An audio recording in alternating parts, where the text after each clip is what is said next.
आत्मनिर्भर भारत के लिए आत्मनिर्भर किसान भी उतना ही महत्वपूर्ण है।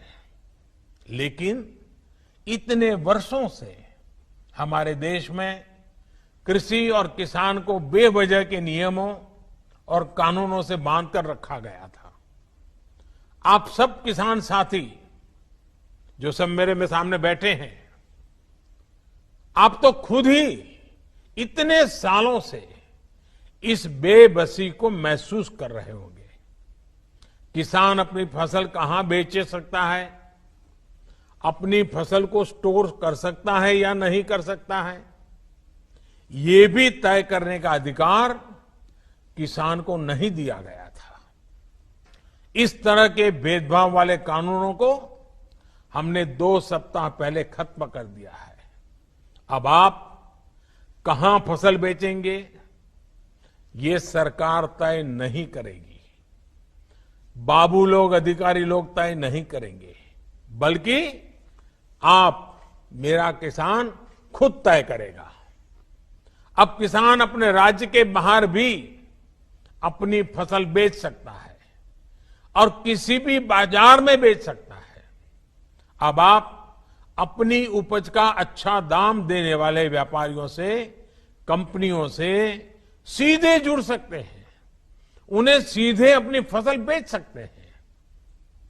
पहले जो कानून फसल के स्टॉक करने पर रोक लगाता था, अब उस कानून में भी परिवर्तन कर दिया गया है। साथियों, आत्मनिर्भर भारत पैकेज में किसानों की फसल रखने के लिए कोल्ड स्टोरेज बने, किसानों को सीधे बाजार से जोड़ा जाए, इसके लिए भी 1 लाख करोड़ के निवेश की घोषणा की गई है।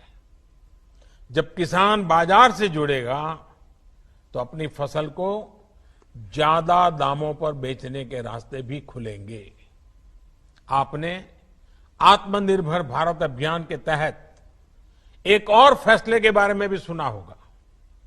आपके गांवों के पास, कस्बों और छोटे शहरों में स्थानीय उपज से अलग अलग उत्पाद बने, पैकिंग वाली चीजें बने, इसके लिए उद्योग समूह बनवाए जाएंगे।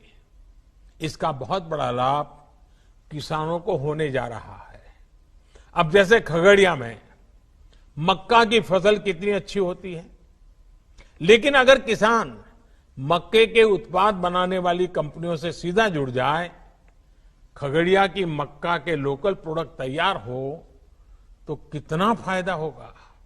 इसी तरह बिहार में मखाना है, लीची है, केला है, हमारे यूपी में आंवला है, आम है, राजस्थान में मिर्च है, मध्य प्रदेश की दालें, उड़ीसा झारखंड में वनों की उपजें, ये हर जिले में ऐसे अनेक लोकल उत्पाद हैं जिनसे जुड़े उद्योग पास में ही लगाए जाने की योजना है।